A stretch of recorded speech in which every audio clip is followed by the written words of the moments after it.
Тэгэхээр бас энэ салбарт одоо 1 жил гаруй хугацаанд сайдаар ажиллаж ирсний хувьд энэ салбарын зовлон жаргалыг бол нэлээд одоо мэдж байгаа, ойлгож байгаа асуудлууд бол байгаа яг үл байгаа. Тэгэхээр би зүгээр ер нь зөвхөн манай яам биш болов сая бас инхээр сайд хэлж байна. Манай энэ яамдууд ч ерөөсөө нөгөө бодлого гаргах яамнаас бүр үйл ажиллагаанаас их холдсон билээ. Бодлого хийх ямар ч цаг зав тэр яамныханд үлдээгүй.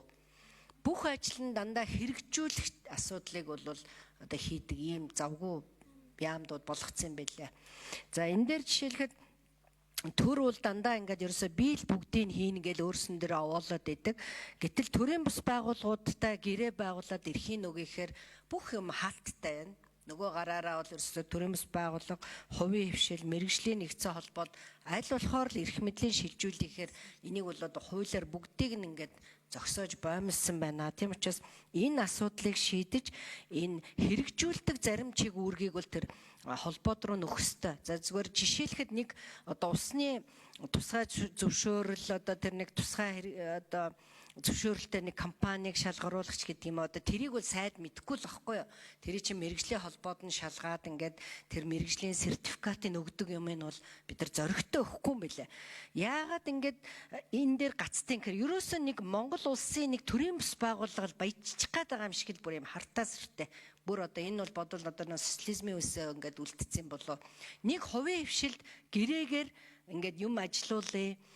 Бараг зардал гарахгүй төсвөөс зардал гарах хөлтөл ерөөсө бүх юм нь одоо ингээ хаалттай ийм байж байгаа шээ. Тэгэхээр энэ хүмүүс бол ерөөсөө энэ хэрэгжүүлэгч ажиллаа хийгээд бол чаддгүй юм байлээ шүү. Энийг бол би бас хэлжмээр байна. Хоёрдугаарт энэ одоо 2 сайдын үед бол процессын дахин инженерчил гэж хийгээд тэр ажилчдаас нь асуултууд асуугаад бүх энэ салбараас суугаад ийм чухал мэдээлэл манай дээр бол дүгнэлт хийж өгсөн. За энийг бол бид нар бас хэрэгжүүлэх гэж оролдох хэрэгтэй юм байлаа.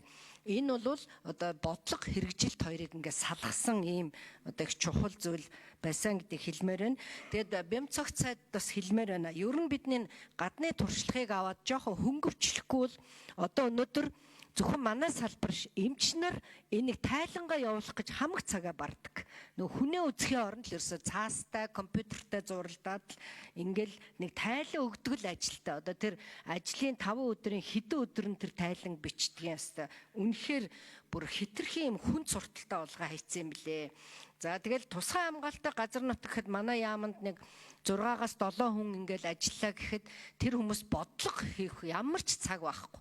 Ерөөсөө л дандаа хэрэгжүүлэх юм хийдэг. Тэгээд яг менежмент хий гэхээр хүн хүч байхгүй, хөрөнгө байхгүй.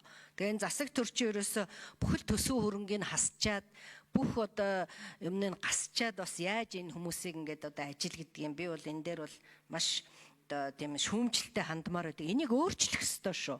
Зүгээр одоо нэг нь ирээд нэг худлаа хянсан болоод яам тамгийнхан тайлан өгөх гээд энэ үнэхээр боломжгүй байгаа бол энийг өөрчлөе л доо. Тэр хүмүүсийг чинь би өдөр шөнөгүй ажиллаж байгааг нь бол мэднэ штэ.